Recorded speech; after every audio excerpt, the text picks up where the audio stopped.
Savings করা, specially first saving কী করে করতে হয় শেখাটা খুবই লাভজনক একটি ব্যাপার যে কারোর জন্য। সেভিংস করার জন্য অনেক রিজন থাকতে পারে তোমার কাছে, যেমন তুমি ফাইন্যান্সিয়ালি ফ্রি হতে চাও, নতুন বাইক বা গাড়ি নিতে চাও, বা একটি নতুন বাড়ি কিনতে চাও আর তার ডাউন পেমেন্টের জন্য। যে কোনো রিজন থাকতে পারে। আর এই দুনিয়ায় টাকা সেভ করার জন্য অনেক রাস্তা রয়েছে, আর তার মধ্যে 7টি বেস্ট রাস্তা আজ আমি তোমাদের সাথে শেয়ার করব, যেগুলি তোমাকে তোমার টাকা সেভ করতে হেল্প করবে এবং তোমার মধ্যে সেভিংসকে নিয়ে ভালো অভ্যাস গড়ে তুলবে। So number 1, build a saver mindset first. তুমি তো এই কথাটাকে নিশ্চয়ই শুনেছো যে কিছু করার আগে আমাদের একটা ফাইনাল ডিসিশন নিতে হয়, যে যেটাকে আমি করতে যাচ্ছি সেটাকে আমি করেই ছাড়বো, সে যাই হয়ে যাক না কেন। তাই তুমি এই ভিডিওতে ক্লিক করেছো যে টাকাকে কি করে সেভ করা যায় এটাকে জানার জন্য। বেশিরভাগ মানুষ শুরুর কিছু মাস পর্যন্ত সেভ করে, কিন্তু পরে কিছু মাসের পর সেই টাকাকে কোনো ফালতু জিনিসের পিছনে খরচ করে ফেলে, আর পরে ভাবেন আমি যে কাজের জন্য টাকাটিকে সেভ করেছিলাম সেখানে খরচ করার বদলে অন্য জিনিসে টাকা খরচ করে ফেললাম, যেটাতে আমার করার ছিল না। আর এই ভুলটি করা তোমাকে বন্ধ করতে হবে। তুমি যতক্ষণ না ওই জিনিসটিকে পাচ্ছ যার জন্য তুমি সেভিংস শুরু করেছিলে, ততক্ষণ ওই সেভিংসটিকে টাচই করবে না।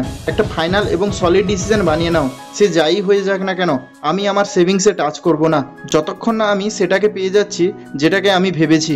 এরপর number 2, set a date and goal. যখন তুমি ডিসাইড করে নেবে যে তোমাকে সেভিং করতে হবে, সে কারণ যাই হোক না কেন, তখন তোমার ওই কারণকে নিজের একটি গোল বানিয়ে ফেলো, আর তোমার গোলকে একটি স্পেসিফিক ডেট দিয়ে দাও। যেমন তুমি আজ ভাবলে যে আজ থেকে আমি সেভিংস করা স্টার্ট করব, আর আজ থেকে আগামী 3 মাস, 6 মাস বা 1 বছর পর একটা ডেট ফাইনাল করে নাও। আর এটা শুধু তোমার উপর ডিপেন্ড করে যে তুমি কত সময়ের মধ্যে তুমি তোমার গোলকে অ্যাচিভ করবে, কিন্তু এটা একটা এক্সাক্ট ডেট হওয়া যায় যে তোমার ওই টাইম পিরিয়ডের মধ্যে বা ওই ডেটে গোল অ্যাচিভ করতে হবে। যত মাসের মধ্যে গোল অ্যাচিভ করবে সেই হিসেবে ডিভাইড করে নাও যে প্রতি মাসে কত টাকা সেভ করতে হবে।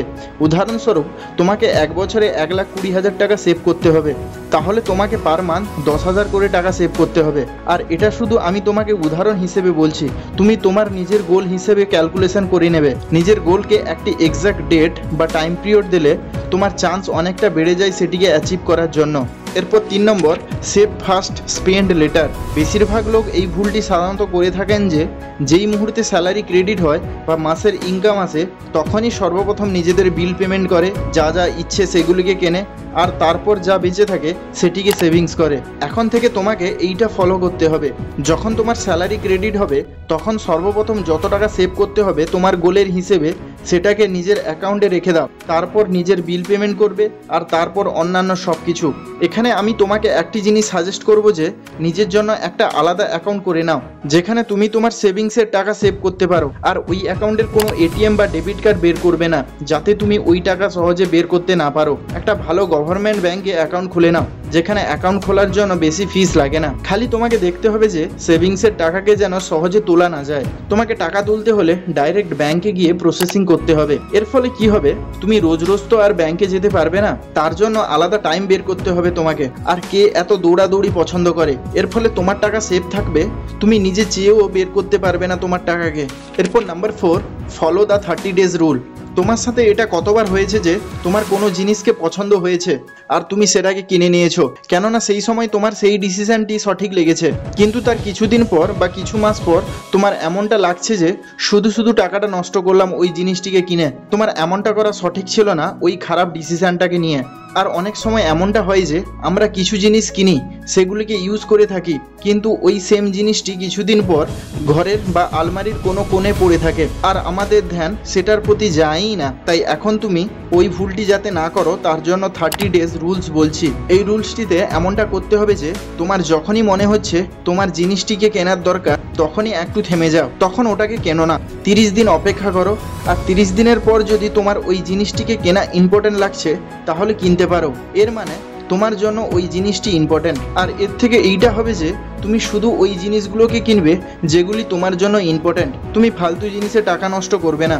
এরপর number 5, cut down unnecessary spending. অনেক সময় আমরা টাকাকে প্রয়োজনের হিসেবে খরচ না করে ইমোশনের হিসেবে খরচ করে থাকি, আর বেশিরভাগ ফালতু বা আননেসেসারি জিনিসে খরচ করি। তোমাকে ট্রাই করতে হবে যে তোমার যতটা সম্ভব ফালতু জিনিসে টাকা কম খরচ করা।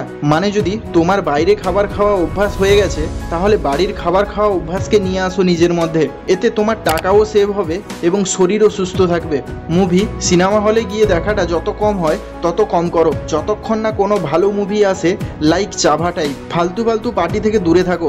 যেখানে তোমার লাগছে যে এদের কোনো কাজ নেই, শুধু পার্টি করতে হবে বিনা রিজনে, শুধু ওইসব পার্টি অ্যাটেন্ড করো যেখানে তোমার রিয়েলি লাগছে যে হ্যাঁ আমার যাওয়ার দরকার আছে। বাকি অফিস পার্টি থেকে বা বন্ধুদের সাথে ড্রিঙ্ক পার্টি থেকে দূরে থাকো। কখনো কখনো এটাও ভাবুন যে যদি তোমার কাছে টাকা না থাকতো বা কম থাকতো, তবে তখনও কি তুমি এইসব কাজ করতে পারতে? তোমাকে কৃপণ হতে বলছি না, বরং তোমাকে তোমার টাকাকে নিয়ে একটু সতর্ক হতে বলছি। আর বন্ধু, শো অফ জিনিসটা থেকে তো একদমই দূরে থাকো। কোনো দরকার নেই কাউকে ইমপ্রেস করার। লোক কিছু সময় মনে রাখে আর ভুলে যায়। Respect your money.